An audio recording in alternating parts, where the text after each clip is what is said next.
안녕하세요. 크리스천 명상학교를 운영하는 신목사입니다. 오늘은 투자의 귀재 워런 버핏을 능가하는 성공 인생을 사는 비결이라는 점을 생각해 볼게요.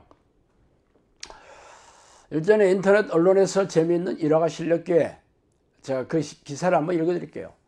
지난 5월 버크셔 해서웨이 주주총회에서 있었던 일입니다. 한 여학생이 워런 버핏에게 물었어요. 만약 하나의 종목에 투자해 인플레이션을 극복할 수 있다면 어떤 종목에 투자하시겠어요? 라고 말이죠. 오마하의 현인이라고 불리는 버핏의 면전에서 종목을 찍어달라고 요청한 건데요. 버핏은 특정 종목보다 더 나은 걸 말해주겠다고 오늘 뗀 뒤 답변을 시작했습니다. 그는 당신이 할 수 있는 최선 행동은 무엇인가를 특출나게 잘하는 것이라며 당신이 최고가 된다면 사람들은 당신에게 막대한 돈을 지불하거나 그들이 생산하는 무언가를 당신의 일과 교환하려고 할 것이라고 말했습니다. 그러면서 버핏은 당신의 능력은 누가 빼앗을 수도 없고 사라지지도 않는다고 덧붙였어요. 그는 이어 최고의 투자법은 자신 스스로를 성장시키는 것이라며 이건 세금도 묻지 않는다고 조언해 줬습니다. 거칠게 표현하자면 남이 찍어준 주식으로 쉽게 돈 벌 생각하지 말고 인재가 먼저 되라고 하는 건데요. 투자의 기자 버핏 역시 인재의 중요성을 강조한 것으로 보입니다. 당신은 이 기사를 들으면서 어떤 생각이 드세요? 역시 투자의 기재다운 조언이라면서 앞으로 이 말씀을 가슴에 새기고 자신의 분야에 탁월한 능력을 지닌 최고의 사람이 되도록 자신에게 투자하면서 살아야겠다는 각오를 다지겠죠? 그러나 이런 투의 말은 워런 버핏만이 하신 말씀은 아니에요. 세상에서 지혜가 있다는 반열에 오는 사람들은 죄다 이런 투의 조언과 격려를 남겼으니까 말이에요. 사실 이런 투의 조언을 하는 사람들은 죄다 자신의 분야에서 탁월한 성경을 남겼으니 말이죠. 인생 실패자가 이런 말을 한다면 누가 듣겠어요? 너나 잘하라는 멸시와 조롱을 받게 될 것이게 말이죠. 그래서 청소년들이나 젊은 이들은 성공의 반열에 오른 사람들의 삶의 방식을 따라 폼나는 인생 방정식을 풀고 싶을 것입니다. 그래서 오늘은 이 얘기를 좀 하고 싶어요. 내가 자기 일에 능숙한 사람을 보았느냐? 이러한 사람은 왕 앞에 설 것이요 천한 자 앞에 서지 아니하리라. 잠언 22장 29절입니다. 이에 잠언의 구절을 읽으면서 하나님도 워런 버핏과 비스무리한 말씀을 하고 있다는 것을 느끼셨겠죠? 자기 일에 능숙한 자가 누구입니까? 바로 자신의 실력을 갈고 닦아 자신의 분야에 탁월한 능력을 지닌 사람이 아니겠어요?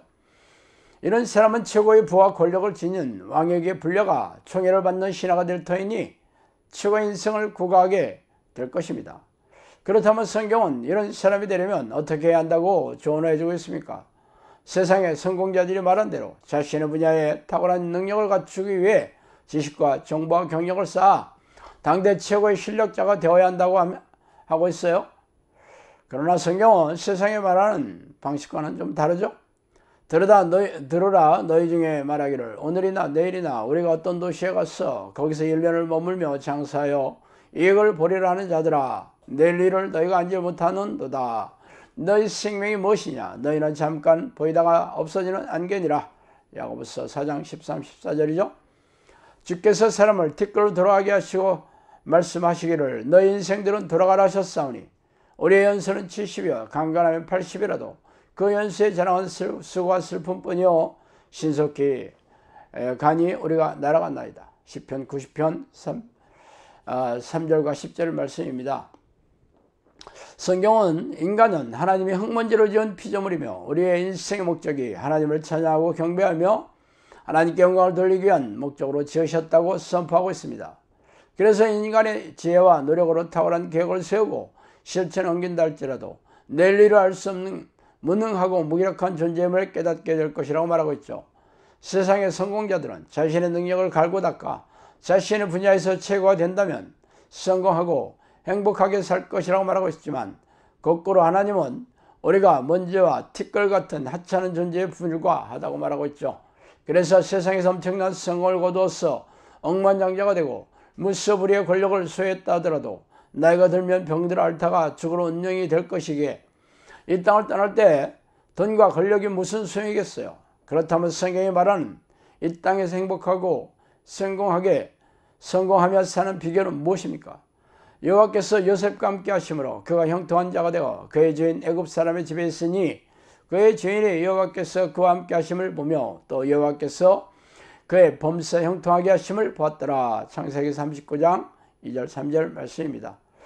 크리스천이라면 형들의 질투와 시기로 노예로 팔려가서 억울한 누명을 쓰고 죽을 날만 기다리고 있다가 급기야는 애굽왕 바로의 꿈을 해석해주고 당대 최고의 강대국이었던 애굽의 국무총리가 되어 부귀영화를 누리며 하나님께서 총애하는 성경의 위인이 되었다는 그가 누구인지 잘 알고 계시겠습니다. 그렇다면 요셉은 어떻게 최고의 인생을 살게 되었을까요? 자신의 분야에 탁월한 실력자가 되어 왕의 신임과 총애를 받아서입니까? 성경의 방식은 세상의 성공 방식이 아니라 하나님과 동행하는 사람이 되는 것입니다. 그래서 쉬지 않고 하나님의 이름을 부르며 성령에 내주하는 기도의 습관을 들여 깊고 진솔한 교제를 나누는 사람이 되는 것입니다.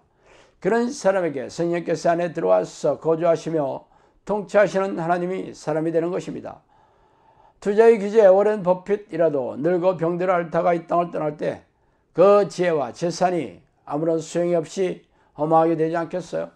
그러므로 전지전능하신 하나님의 총애를 받는 사람이 된다면 이 땅에서 잘되고 형통하게 사는 것은 당연하고 이 땅을 떠나서도 천국에서 하나님의 총애를 받아 영원히 기쁘고 행복하게 살게 될 것입니다. 그런 사람이 된다면 투자의 귀재인 워렌 버핏이 무엇이 부럽겠어요? 자, 오늘은 여기까지 하겠습니다. 감사합니다.